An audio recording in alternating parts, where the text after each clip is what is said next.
대학교 1학년, 2학년 청년들이 자신들의 이야기를 담은 책을 발간했습니다. 책 이름이 조금 흥미로운데요. 요즘 젊은 것들입니다. 이 책의 출판 기념 행사를 취재하신 이근태 기자님 모시겠습니다. 예, 저는 지난 12월 6일 점포 와일드 클럽에서 열렸던 점포동 산동네 요즘 젊은 것들 북 콘서트에 다녀왔습니다. 아, 네. 책 이름이 흥미롭습니다. 요즘 젊은 것들. 이거 책 이름 맞죠? 예. 어떤 책인가요? 예, 제가 요 책을 가져왔습니다. 요 책입니다. 요즘 젊은 것들.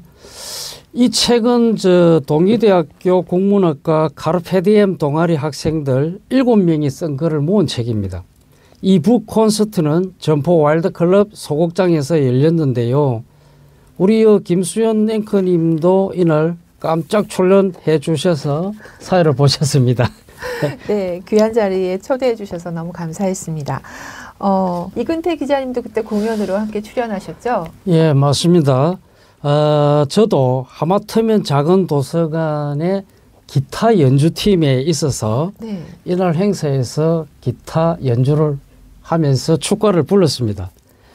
이날 행사는 축하 공연을 비롯하여 다양한 내용으로 진행되었습니다.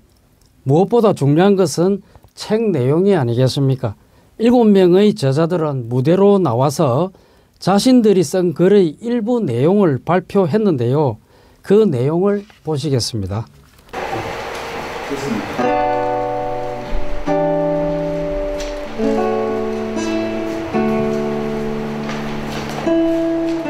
내가 자퇴하는 것이 어머니께 그렇게 큰 부도일까?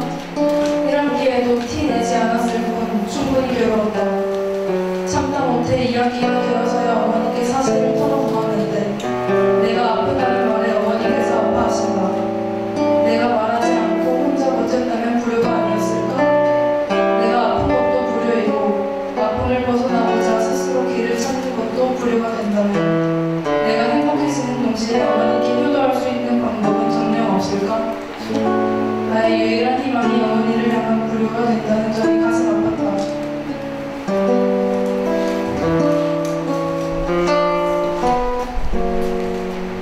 하루하루 사소한 오해가 늘어나고 하루하루 후회들을 잊어버린다. 큰 순간들이 있었기에 지금의 내가 있고 우리가 완벽하지 않아도 괜찮다고 생각했으면 좋겠습니다.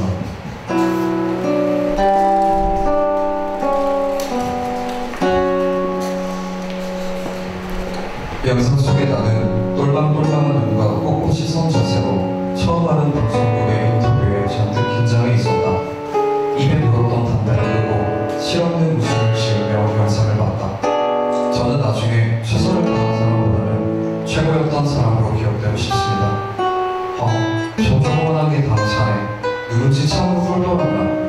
뿌듯해하며 보다가 순간 울컥하는 다음에 소파로 휴대전화를 집어 던지고 혼자 줄담배를 피우며 울었다.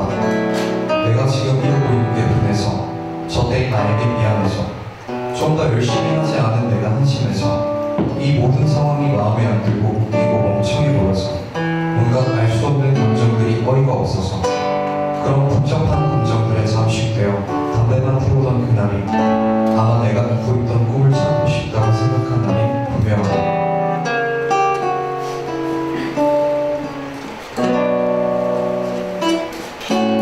시체가 되기까지 흘러가는 낮과 밤들, 반복된다 말할 수 없는 새로운 계절들을 초면처럼 맞이한다. 다시 돌아오는 건 하나도 없다. 내 곁을 떠나간 사람이 다시 내게 온다 해도 그건 돌아온 게 아니라 새롭게 온 것이다. 삶은 원형의 끝없는 반복이 아닌 나선형의 흐름이니까. 그 사실들이 참 좋다.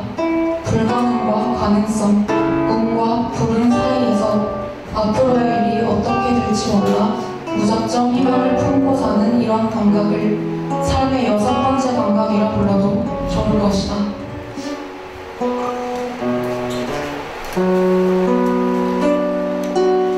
엄마는 알게 모르게 의젓해진 저를 보며 자신 때문인 것 같아 괴로우셨다고 해요. 하지만 저는 좋았어요. 엄마 아빠를 볼 수 없는 것도 아니었고 가끔 엄마랑 아빠가 사다 주시는 특별한 야식이 아주 만족스러웠거든요.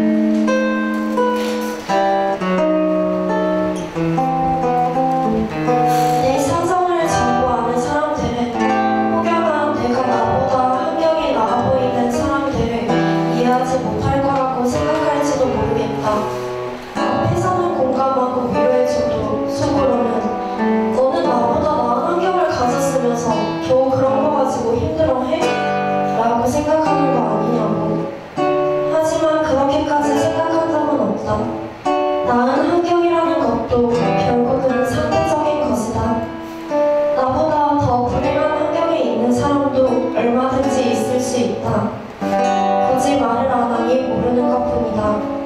나도 내 사정을 이야기하기 전에는 그렇게 안 보인다는 말을 많이 듣는다. 다른 사람의 환경이 나아 보이는 것도 차자의 타인의 입장에서 일부분만 본 것뿐이다.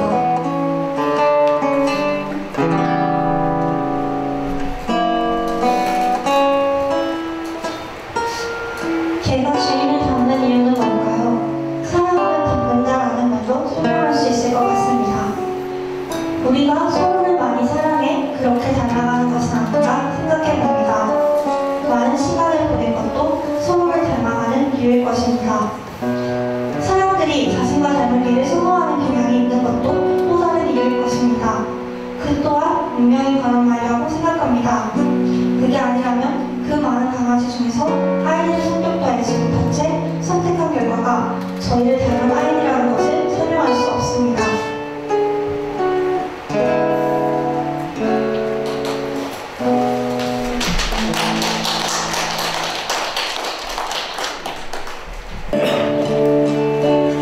안녕이라 말해본 사람 모든 걸 버려본 사람 위로받지 못하는 사람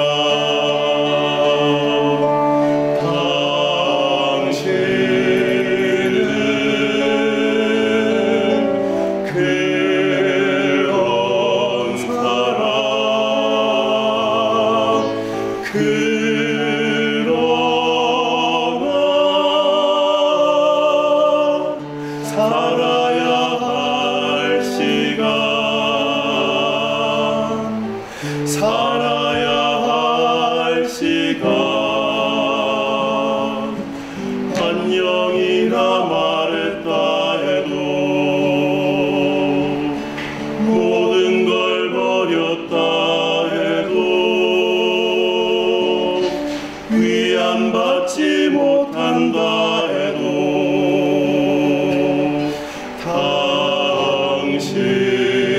당신은 지금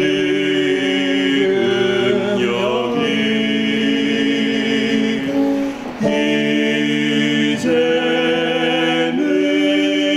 이제는 살아야 할 시간 살아야 할 시간. 네, 저도 그날 느꼈던 점인데요. 청년들이 살아오면서 많은 아픔을 겪었던 것 같아요. 예, 저도 요즘 청년들이 저렇게 많은 어려움을 겪고 살아나간다는 것이 놀라웠습니다. 겉보기에는 일상적으로 만날 수 있는 청년들이지 않습니까? 그런데 그 일반적인 청년들 속에는 각자의 고민과 고통의 경험이 있구나 하는 것을 새삼스럽게 정말 많이 느꼈습니다.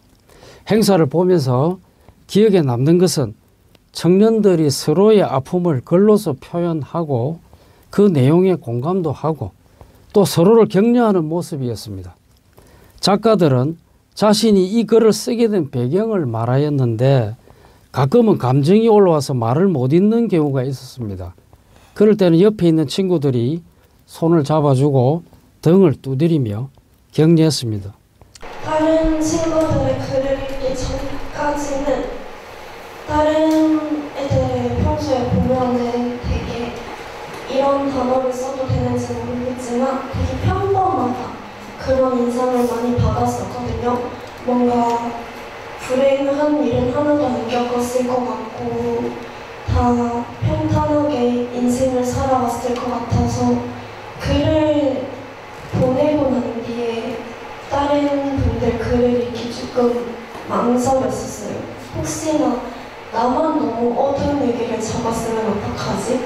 나만 너무 내 글을 읽고 나만 너무 특이하다, 이상하다, 제가 너무 이상하게 보인다, 너무 싫어진다 이런 생각을 하면 어떡하지 하고 두려웠는데 글을 읽고 나니까 제가 공감할 만한 고통을 겪은 아이들도 있었고 이런 불행을 겪었구나 하는 선배들, 후배들도 있어서 되게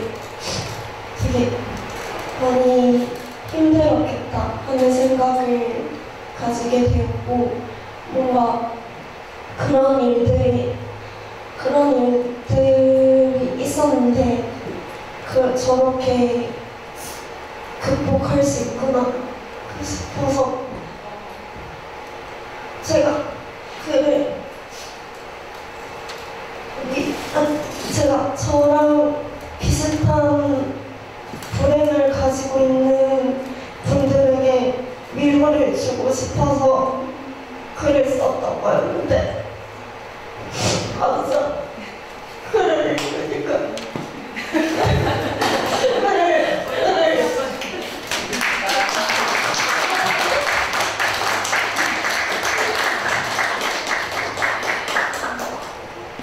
위로를 주고 싶다는 의도로 쓴 글이었는데 글을 읽으면서 오히려 제가 위로를 받아서 그쵸? 부모님은 항상 뭔가 어렸을 때 나에게 부모님은 지탱해 주시는 기둥이고 뭔가 단단하고 무너지지 않을 것 같은 그런 분이셨는데 제가 그 종양이 있다고 이야기를 듣고 그 병원에 나왔을 때 그 아버지 얼굴을 봤는데 처음 봤을 때 좀 너무 미안했어요. 그때는 내가 처음 무너지지 않을 것 같은 사람이라고 봤는데 단단하게 괜찮아라고 나에게 위로를 해주고 싶은 마음이었는데 내가 그 아버지께 내가 아파서 내가 뭐라고 해줄 수가 없는 그 사람이 너무 미안한 거예요. 그래서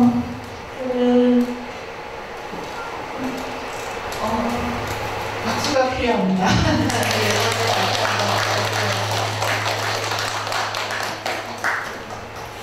사실 하면서 좀 많이 힘들었었고 서류 작업이라고 한다든지 아니면 가운데 끼어서 누군가를 조율해야 한다는 것도 좀 힘들었었고 근데 또 이렇게 많은 분들이 저희 꿈을 위해서 이렇게 도와주시고 응원해주시고 멋진 청춘의 이름으로 열심히 할 테니까 다들 응원해주십시오. 네.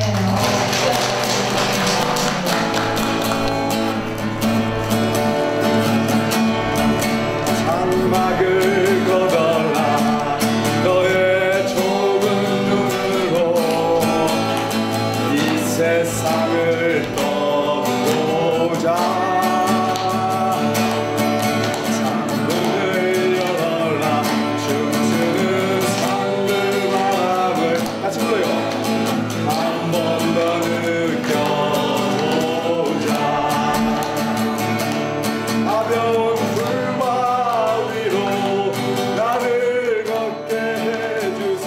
청년 작가들이 쓴 글을 보면서 이 청년들이 공통적으로 겪은 것이 있었습니다. 바로 코로나 시기였는데요. 불과 몇 년 전이죠. 이 시기에 이 청년들은 10대 후반이었습니다. 우리 모두 사회적 격리 속에서 살아야 했으니까 더 외롭고 모든 것을 혼자 해결해야 했어요. 상대적으로 어린 시기다 보니까 심리적으로도 많은 상처를 입었다는 것을 알게 됐었습니다. 그런데 글을 쓰면서 자기를 성찰하고 또 남에게도 아픔이 있다는 것을 알게 되는 계기가 된 것 같았어요. 그렇게 해서 서로를 이해하고 보듬는 행사가 이날의 북콘서트였던 것 같습니다. 예, 그런 점에서 이 책은 같은 시대를 살면서 같은 경험을 했고 자신의 삶에 대해 고민하고 방황할 수 있는 청년과 청소년들이 꼭 읽으면 좋겠습니다. 청년들이 어떤 고민을 하는지에 관심 있는 사람들에게도 이 책을 권합니다. 하나, 둘, 셋, 넷. 사이로 썰매를 타고 달리는 길을